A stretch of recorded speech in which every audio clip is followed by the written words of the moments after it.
I've been at it for about 45 minutes, and I've managed to get this many tires out from in beside along the fence line over there, from there up to about there, where that white pail is laying on its side and stuff. Yeah, some pretty old tires in here.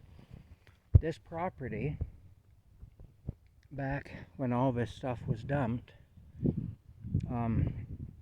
this was actually the farm down the road from where I grew up, of a man by the name of Freeman Earl. And I have spoken about Freeman Earl in some other videos of mine.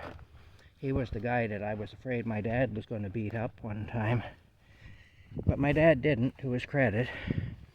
He did tell him it was time for him to go, though, and asked him if he was going to require assistance in leaving. Freeman didn't figure he needed any help from my dad to leave, so he left peaceably and everything was good. But, you know, I was afraid of my dad, and I had seen my dad be really violent at times, and I knew I wasn't in any danger, but I was scared even to see what would happen to Freeman if he kept talking like he was, you know, because he was cussing my dad out and stuff. I tell that story in another video anyway. But here's the thing. Here's the funny thing, though. Freeman, this was his farm anyway back in those days. He's long dead now, Freeman is. But Freeman was such a dirty character that he actually lost his milk quota. And he lost his milk quota because, see, this is all going to have to come out of here too. So there is a lot more to it than meets the eye. I'm just walking around taking you on a tour and doing a little inspection of things myself. There's another tire I can take out of here. The old tire, eh? I pulled an old racing slick out of here. I did too, just one. There, I'll put that there, and then I'll have it here on my way out. But anyway, yeah, beautiful old woods. A lot of stuff falling over though. But yeah, he lost his milk quota because they were getting too much contaminated milk from him, is what it was. And old piping and stuff. Holy smokes, Freeman, what were you doing? First, all the old farmers did this, you know. That's the garage door that I got to haul out into the field and pile the scrap metal on it. You know what I'm going to do? If this oil tank will take my weight, and I don't know if it will or not, but if it will, good grief, eh? Stuff, look at the tires, eh?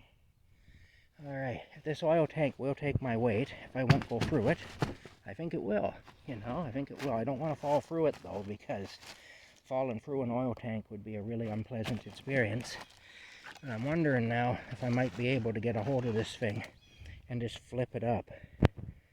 I'll have to try that. I'm going to have to get off the phone to do it though. There's more tires. There's an aluminum lawn chair frame. Drawer out of an old stove. There's an axle and wheels from an old carriage. If I can get it into focus here. Can I get it in? There it is. Yeah, see, there's a wheel. That's from an old carriage. There's one on the opposite end of it too, but there it is. So there'll be an axle between them. From an old baby pram, probably. Anyway, got a bird's eye view from up here, and the sun's even coming out. God is good. Absolutely, there's the door from that old stove. The rest of it's probably in here somewhere.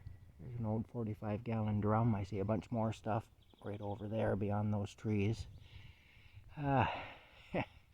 Yeah, there was no rhyme nor reason to Freeman Earl's existence, I'll tell you. Anyway, I was really glad that day when I was 7 years old that I didn't have to see my dad hurt Freeman Earl, though. That would have been an awful thing to have to watch, you know. I had seen things like that in the past, and this is an old bedstead here. See the wheel down there and stuff. It's an old bed frame. But anyway, I wouldn't have enjoyed seeing that, you know. It would have been just an awful thing. Anyway, that's it for now. We'll talk to you later. I was very grateful that day that Freeman had the good sense not to ask my dad for assistance in leaving our place. Bye for now.